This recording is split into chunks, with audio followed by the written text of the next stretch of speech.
Annoncé par le Comité pour la transition et la restauration des institutions, puis adopté en Conseil des ministres, le chronogramme des grandes étapes de la transition au Gabon connaîtra son épilogue en août 2025.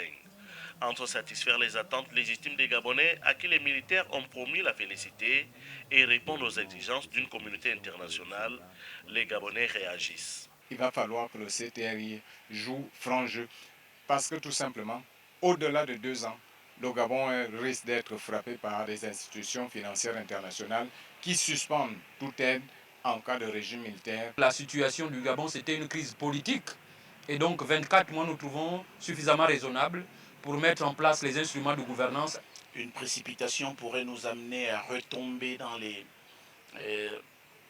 j'ai envie de dire, les comportements qui hier nous ont conduits à ce coup d'État. Outre l'élection présidentielle prévue se tenir en août 2025, l'inventaire des problèmes et synthèse des propositions, la tenue des référendums pour l'adoption d'une nouvelle constitution, la réforme du code électoral constituent les principaux temps forts de ce calendrier.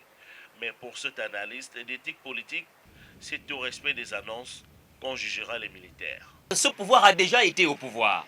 C'est plutôt un pouvoir qui voudrait qu'on lui accorde un bénéfice du doute.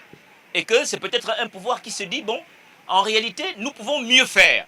Mais dans ce cas-là, on attend d'abord que ce pouvoir fasse, avant de lui accorder de l'estime et du crédit. Bien que 2025 ait été proposé par le Comité de la transition et de la restauration des institutions comme étant la date de l'élection présidentielle et donc de la fin de la transition au Gabon, le CETRI rappelle néanmoins que c'est au peuple gabonais de décider de la faisabilité de ce calendrier lors du dialogue national qui devrait se tenir en avril 2024.